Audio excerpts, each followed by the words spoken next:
자, 오늘 책임을 통감한다며 사과까지 한 변창흠 국토부 장관. 그런데 MBC 기자에게 이런 말을 했습니다. 개발 정보를 알고 땅을 미리 산 건 아닌 것 같다.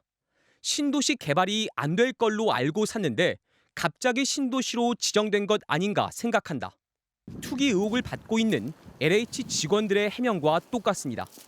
개발될 거라고 전혀 생각을 못 했었습니다, 실제.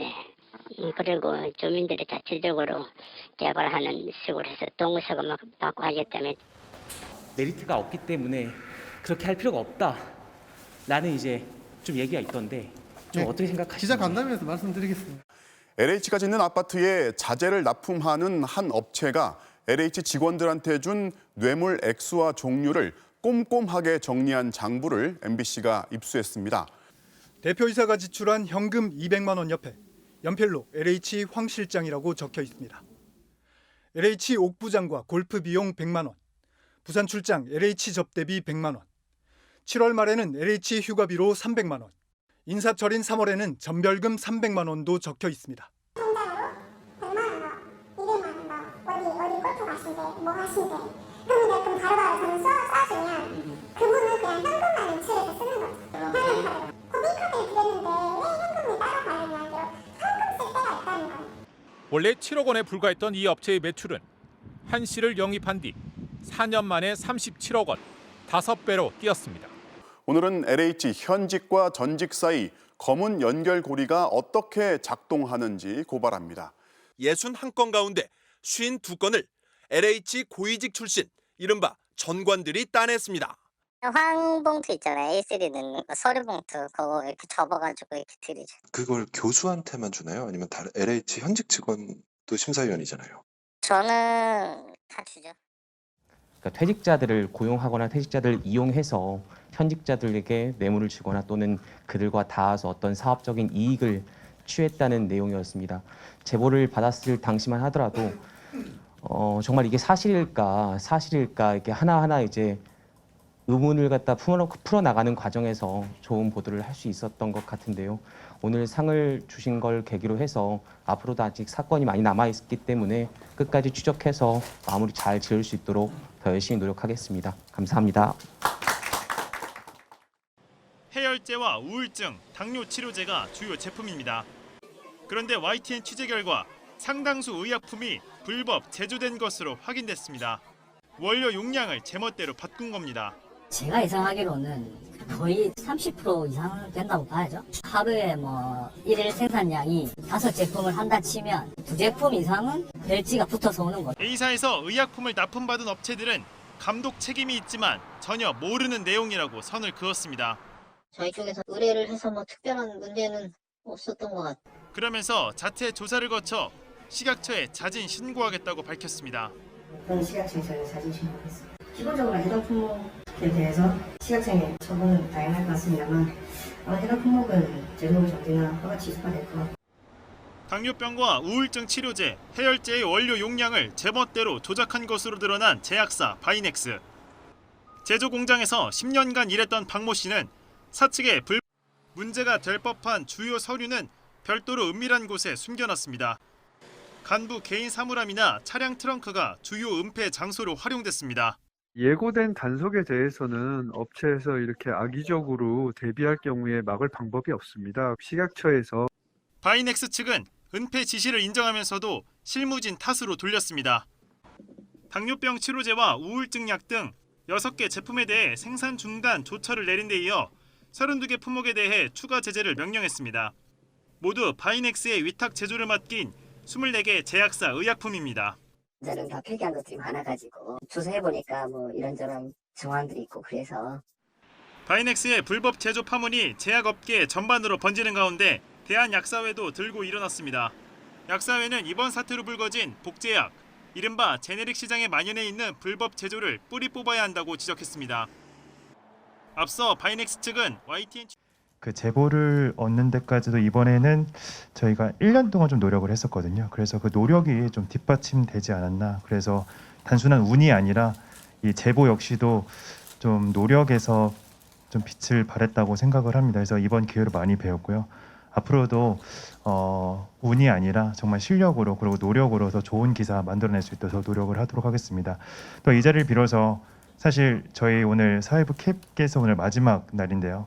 그 1년 동안 10여 차례 수상식을 저희 사회부원들의 그 축하를 위해서 많이 다녀주셨어요. 그래서 이 자리를 빌어서 다시 한번 감사하다고 말씀드리고 마지막 일정을 이렇게 좀 좋은 자리로 마무리할 수 있어서 다시 한번 캡게 다시 한번 감사드립니다. 오늘도 와주셨거든요. 그래서 캡게 배운 거 잘 잊지 않고 앞으로도 사회부 사건팀으로서 훨씬 더 좋은 기사 많이 쓰도록 노력하겠습니다. 감사합니다. 국민의 10명 중에 8명은 포털을 통해서 뉴스를 본다고 합니다. 그러니까 포털을 더 이상 지상파 언론사도 공론장의 역할을 하지 못하고 있고요. 그러니까 진짜 공론장은 필요한 개념이잖아요. 언론 민주주의에서 가장 필요한 개념인데 우리나라에서 그 역할을 할 수 있는 건 포털밖에 없는 상황입니다.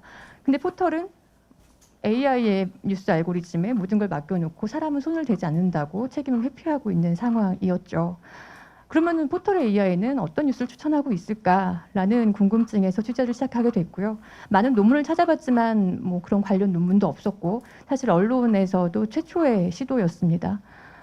굉장히 오랜 시간에 걸쳐 설계를 했고 데이터 크롤링 기법을 이용해서 장기간에 네이버와 다음에 올라온 뉴스 데이터들을 수집을 해서 분석을 했는데요. 그 결과는 보수 언론이 절반을 차지했고 진보 언론의 목소리는 3%대밖에 나오지 않는 걸로 나왔습니다. 언론은 사실 이 저널리즘적 가치는 시장주의적인 접근으로 봐서는 안 된다고 생각을 하는데요. 근데 시장주의적인 접근으로 본다 해도 진보 언론사의 목소리도 16% 정도는 나와야 하는 상황이었는데 사실상 대중들에게 그 목소리가 노출될 수 있는 기회 자체가 없는 결과가 나온 거죠. 그리고 지금 우리 시대가 굉장히 많은 갈등에 노출이 돼 있습니다. 세대별 갈등, 성별 갈등, 이념적 양극화. 이걸 해결할 수 있는 거는 어떤 특정 사안에 대해서 다양한 관점과 다양한 시각을 두루두루 접할 수 있는 공간이 있고 그를 통한 판단과 합리적인 토론이 가능해져야 하는데 그 자체가 지금 우리 사회에서는 결여돼 있다는 거를 실증적으로 데이터적으로 입증을 한 첫 번째 보도였고요.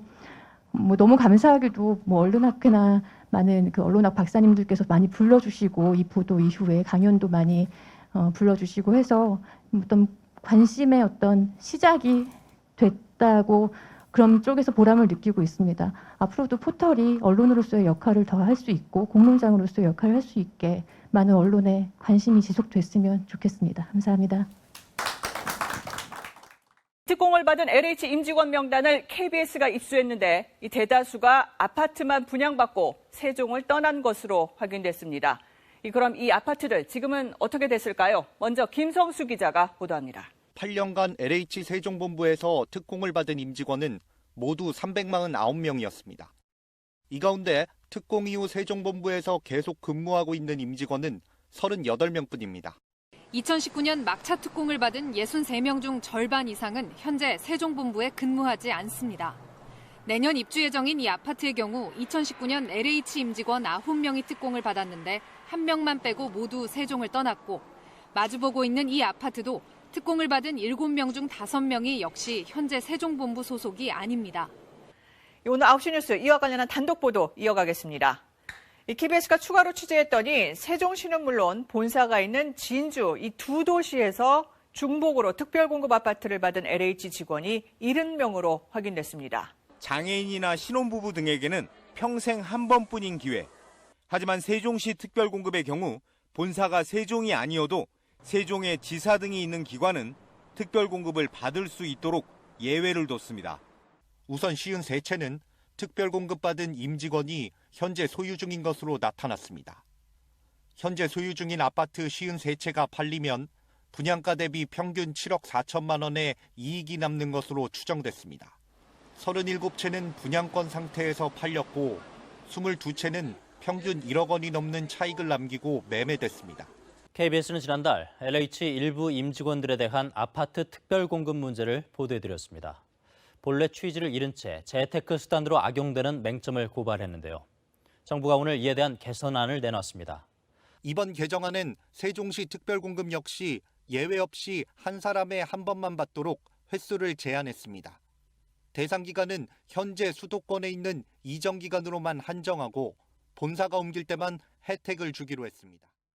사실 LH에 많이 방점이 찍혀 있다기보다는 사실 저희 같은 경우에는 특별 공급을 탐사보도부에 있을 때부터 진행을 해서 벌써 1년이 넘어가더라고요. 실제 취재 기간이. 그래서 이게 이번에는 LH로 좀 특정되면서 더 주목을 받았지만 특별 공급 같은 경우에는 저희 계신 박현 선배랑도 그렇고 계속 오래 진행을 하고 있는데요.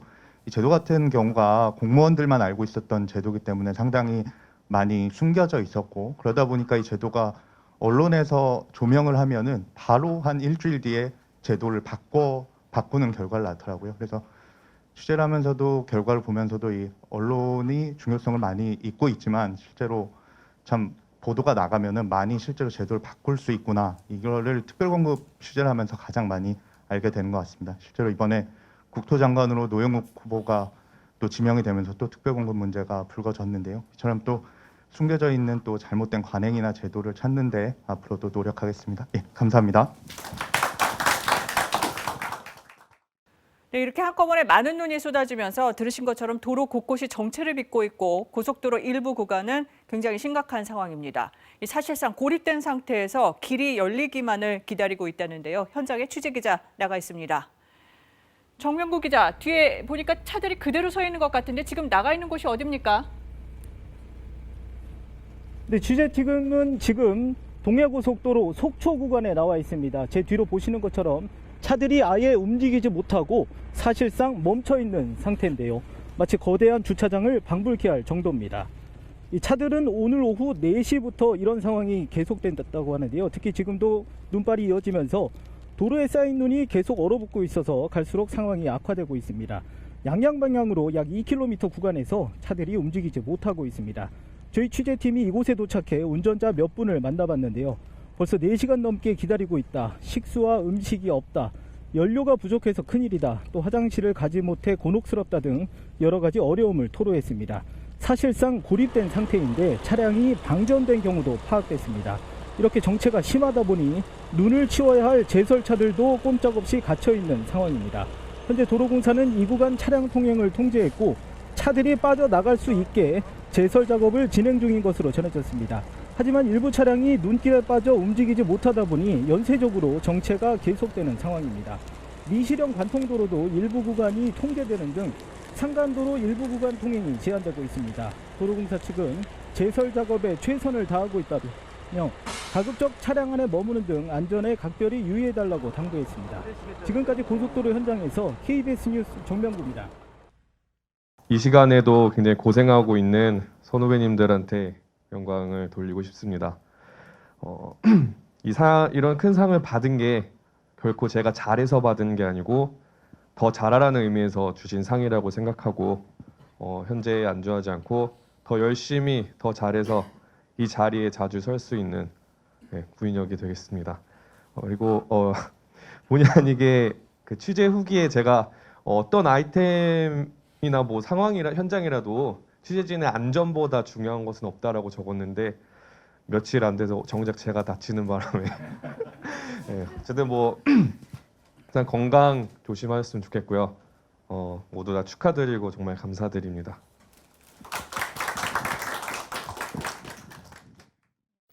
세종시 국가산업단지 예정지에서도 투기 논란이 일고 있습니다. 후보지 선정 몇 달 전부터 토지 거래가 급증하고 일부 마을에서는 벌집이라 불리는 조립식 패널 주택이 줄줄이 늘었기 때문인데요. 이몽열 기자가 취재했습니다. 세종시 인근 농촌마을 곳곳에 조립식 패널 주택이 눈에 띕니다.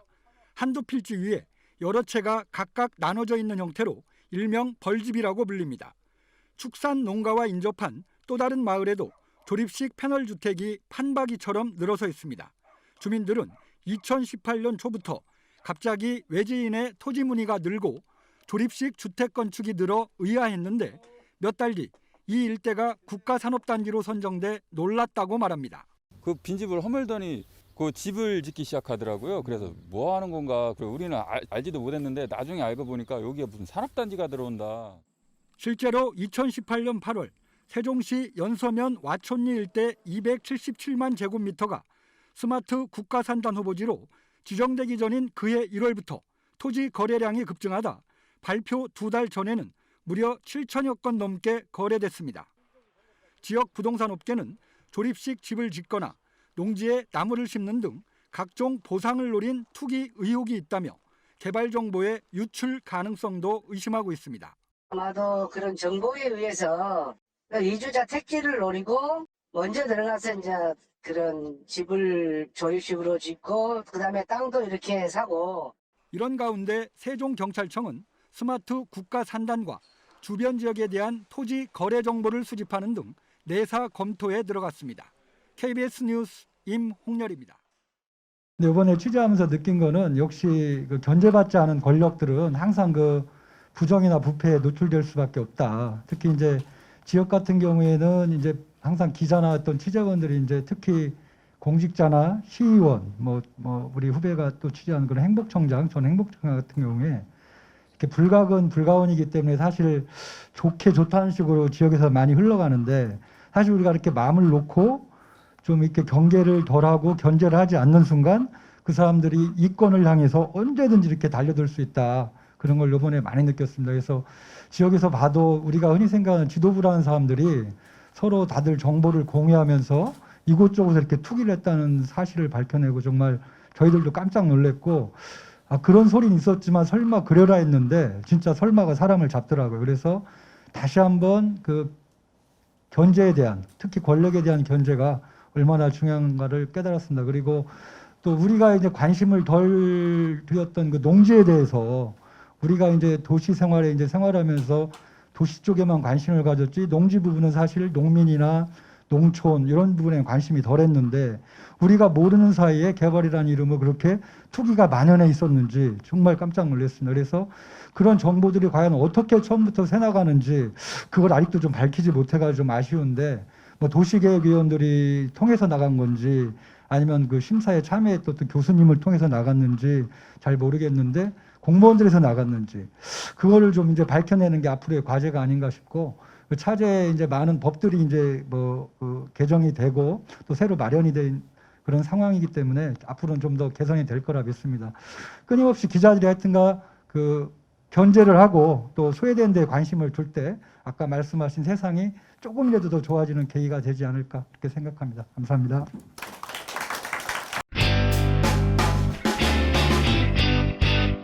업체 선정 과정부터 부실한 데다 이미 비슷한 연구가 있는데도 또 세금을 쓰는 낭비성 연구도 여전합니다. 단순히 표절 문제를 넘어서 부산시 의회의 정책 용역 시스템 전반에 부실하다는 증거입니다. 송광모 기자입니다. 인터넷 포털의 문제점을 지적한 부분은 서울대학교 언론학과 연구진이 쓴 2016년 보고서를 몽땅 베꼈습니다. 좀 꼼꼼히 못 챙기면 있고. 전공이 도시계획 전공. 맞습니다. 그쪽입니다. 이제 개선점을 찾고 지금 이제 그렇게 하려고 지금 다 준비를. 오늘 부산 MBC는 같은 내용을 중복해 발표하고 세금을 타간 사례를 고발하겠습니다. 두 보고서의 연구자를 확인했습니다. 부산의 한 대학 교수 그리고 시민단체 관계자 3명이 같은 인물입니다. 비슷한 시기 진행된 연구 용역에 일종의 양다리를 걸친 겁니다. 규정대로라면 의회 논의를 거쳐서 꼭 필요한 용역에만 세금을 쏟아야 하지만 실상은 의원들끼리 나눠 쓰는 예산으로 변질되고 있습니다. 예산을 나눠 쓰다 보니 용역당 연구비도 평균 1,800만 원으로 줄었고 이 중 60%, 많게는 73%가 인건비로 쓰였습니다. 설문이나 면접조사, 현장 검증 없는 책상머리 부실 보고서가 나오는 이유입니다. 오늘은 정책개발하라고 배정한 시민 세금으로 총선 앞 여론조사를 한 사례를 고발하겠습니다. 저희 취재가 시작되자 선관위까지 나섰는데요. 그 사이 부산시의회는 이 보고서를 홈페이지에서 조용히 삭제했습니다. 다른 기관 보고서를 출처도 없이 베끼거나 세금으로 선거 여론조사를 슬쩍 진행했다 선거법 위반 판단까지 받았습니다. 심지어 자신들이 만든 보고서를 읽어보지도 않은 의원들도 있었습니다. 표절과 부실 보고서는 단순히 연구 윤리만의 문제는 아닙니다. 이 잘못된 정책 용역을 활용해 시의원들이 정책을 펼쳤을 경우 결과적으로 정책 실패, 즉 더 큰 예산 낭비를 초래할 수 있기 때문입니다. 부산시의회가 한 약속들 잘 지켜지는지 시민들의 관심과 감시가 필요한 이유입니다. MBC 뉴스 송강모입니다.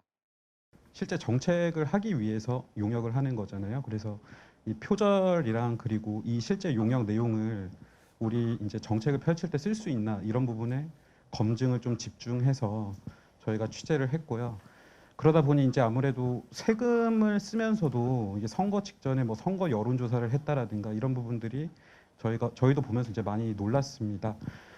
일단은 보도를 하면서 저희 그 대상자인 뭐 시의회에서도 뭐 이런 부분에서 개선을 하겠다라고 제도 개선안을 내놨는데 저도 지역에서 취재를 하다 보니까 그렇게 내놓고 난 다음에 이게 실제로 안 하는 경우들도 굉장히 많았거든요. 그래서 이번 계기로 이 상을 떠나가지고 앞으로 계속 이 정책 용역들이 제대로 수행이 되는지 저희는 뭐 지역에서 감시 활동을 꾸준히 이어나가겠습니다. 감사합니다. 고맙습니다.